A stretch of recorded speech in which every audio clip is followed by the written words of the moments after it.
Hey guys! It is the morning after the midnight screening of Captain America Civil War, and I'm in need of some of this. I mean, the entire week has kind of been like a Captain America week. I went to the premiere a couple of days ago to film some footage for Flickering Myth, and it was amazing! They had a red and blue carpet to signify like the divide between the teams, and like they even divided the audience, like Team Cap and Team Iron Man, and just like flashing lights, confetti, smoke machines, like this big giant disc thing that was swirling above us. And I mean, kind of the highlight of my, like, I don't know, life, I got to talk to Daniel Bruhl, who's like one of my favorite actors. Granted, I asked him a little bit of a silly question, but he's a stand-up guy. He likes that kind of thing. So yeah, you can see all of that in the Flickering Myth video that I've posted on the channel. Here's a link to that. And then yesterday, I went to this t-shirt launch at Uniqlo. Their flagship store at Oxford Street was having like this big Marvel t-shirt launch event. And the first like 200 people that went through the doors got a goodie bag. And guess what? I got a goodie bag. Not that there's like a lot in here. There's like, well, couple of comics, some green tea because obviously Cap likes his healthy beverages, some rice cake thingies because again, healthy snacks. Cap, I'm pretty sure, is very partial to this. Some blue socks because Team Cap, and really this is the thing that I'm most excited about, like weirdly, a Captain America keychain. And of course, I also got a couple of t-shirts, including this. I mean, granted, I'm not very sure about like this crew neck situation, but the watercolor like Cap and Tony kind of sold it for me, really. So about the film, some overall spoiler-free impressions. The title is very misleading. I don't think that it should have been called Civil War, and I mean, all of us kind of knew this because we kind of knew that they weren't going to use the Civil War comic book storyline, but they really don't use like any of it. Zero Civil War storyline in this movie. So if you're expecting there to be some kind of registration act or some kind of like, I don't know, people with superpowers should be like it's not even about that. It's not what you think it is. Interestingly, it's kind of the complete opposite of Batman v Superman in that the villain is not an all-powerful force that will kind of join the opposing sides together by the end of the film, but he instigates the conflict.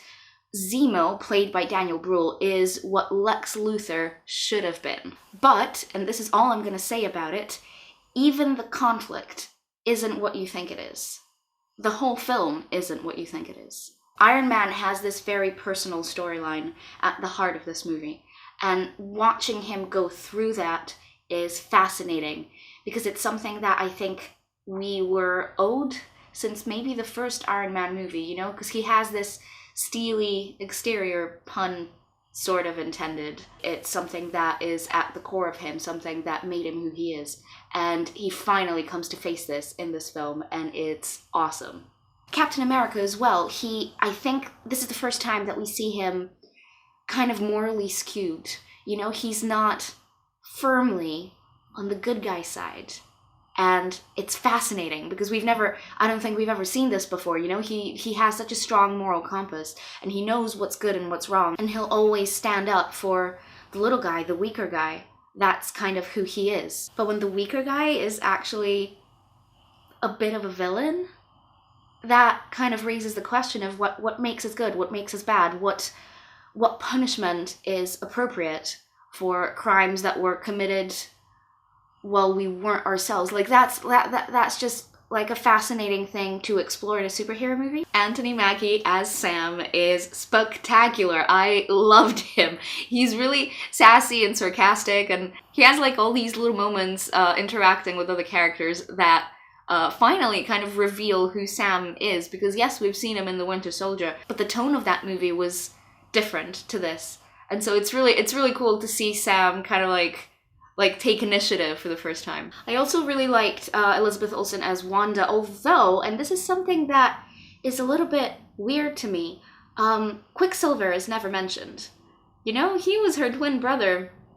That was kind of a big deal, but it's never really brought up. I find that at least a little bit bizarre. But it's cool to see her evolution from adversary to actual team member of the Avengers. And I'm sure it's on everybody's minds, what about Spider-Man? Spider-Man is probably the best thing about this film. I love him. I love Tom Holland as Peter Parker. I think this is a different Spider-Man to the two we've seen already. There's no origin story, it's already kind of happened off camera, which I really appreciate, because if I have to watch Uncle Ben die one more time, I swear to God. And it's great, he spends like most of the movie going, Mr. Stark, am I doing this well enough? And Tony's like, yes, Peter, yes, you are. Good job. Ant-Man's really cool as well. He really shines in this film, and he can be surprisingly useful in a fight. And of course, the new addition to the lineup, Black Panther, is awesome. And there's something incredibly regal about Chadwick Boseman and the way he just carries himself in this film. You can believe that he is a prince, a warrior, a king, everything.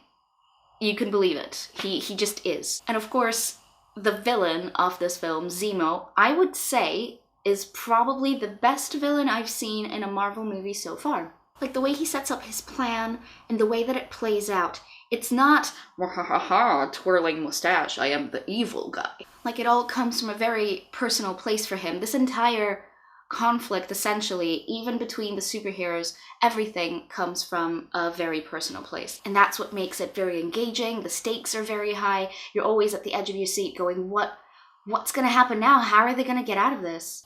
And most importantly, can they get out of this? But I don't want to talk about the film in too much detail because I want you to go see it and tell me what you think, and then we can get chatting in the comments. So the last thing I'm going to mention is all the references in this film that come out of Disney owning all these different franchises. There's just a couple of really glaring things from different sources, which you'll know them when you see them, and you will probably guffaw like I did.